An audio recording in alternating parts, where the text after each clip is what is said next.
everyone, I'm going to talk to you about the fourth boss in Throne of Thunder, which is Tortos. This requires 2 tanks, 2 to 3 healers and 5 to 6 DPS. Tortos has a 7-minute enrage. Now Tortos will stay in the same place during the fight, so the tank that's assigned to him will need to make sure he's always within melee range. Every 8 to 10 seconds Tortos will do a snapping bite, which will cause a high amount of damage, so the tank will need to be topped off by the healers every time that happens. If a stomp is going to occur at the same time as a snapping bite, the tank will have to use the survivability cooldown as well as being healed to take the damage. The next tank's going to be on the bats. Now every 30 seconds vampiric bats will be spawned. The bat tank will need to make sure that his health is always over 350k, and the healer, the Scientist, will always have to make sure this tank is near full health, because as soon as the tank goes under 350k, the bats will start to heal themselves. So I can't stress enough that that tank needs to make sure that he's on 350k and that the healers are keeping him up. The bats should be DPS by everybody and be tanked on top of the melee for cleave damage, but everyone needs to DPS the adds. The World Turtles can't be tanked, and 3 of them will spawn every minute. Now the range will be concentrating on these and DPSing them down. Remember that they can be slowed and trapped. They will pick one raid member and go towards them, and if you're within 5 yards you will take constant AoE damage from them, so you want to make sure that you stay away.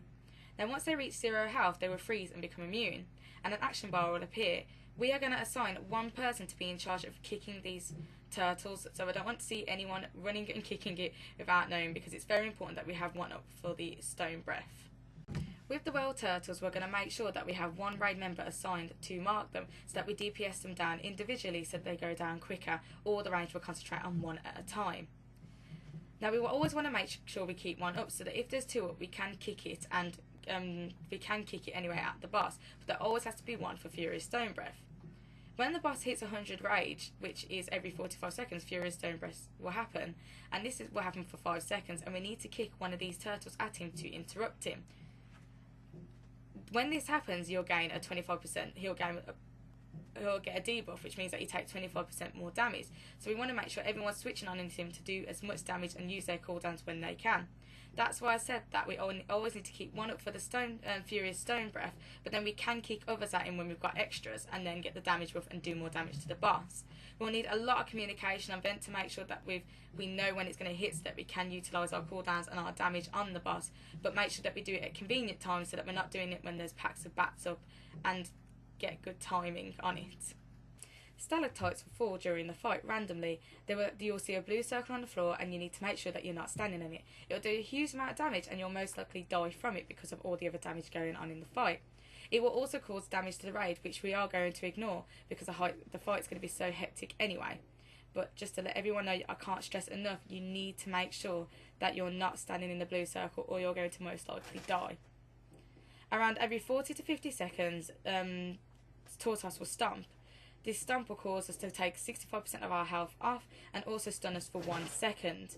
Remember, as I mentioned to the tank that's on Tortos, if this is going to coincide with a snapping bite, we need to make sure that you're using cooldowns and the healers are topping you off. Now, once the stomp happens, it will increase the amount of stalactites falling from the sky for 8 seconds.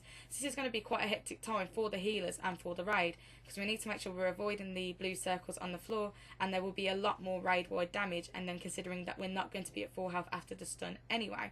So I can't stress enough, this will be avoidance and healing needed. So everyone will need to make sure that they're looking after themselves as well. We've had a lot of experiences where people aren't using their defensive abilities, so I'm going to repeat myself and say, defensive and offensive people, we can do it. Okay, after 5 minutes of the fight, you'll notice that the World Turtles are spawning more rapidly, which means that there's drastically more damage in the fight, and this acts as a softening rage. Now what we need to do is that when Tortos is around 15% health, we need to keep a turtle there ready to kick him for his next Furious Stone Breath. Then what we want to do is to use that damage, the increased damage on him, use our cooldowns and use heroism at the same time to push the boss down. This will mean that we'll be ignoring any adds that are out at the time. So we will be pushing him from 15%. Of course, we want to make sure that we have got a turtle there. So around 20% people need to be looking out, making sure that we've got a turtle there to kick him. This fight is pretty simple, to be honest, but we do need to make sure that people don't lose their priorities.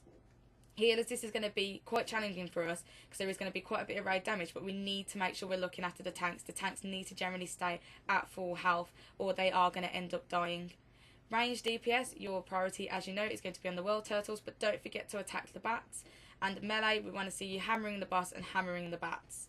As I say, communication is the key on this, as well as being offensive and defensive, that we need to call out when we're kicking those extra turtles to get that little bit more damage in. So hopefully this fight goes well for us, and I hope this has helped. So see you guys.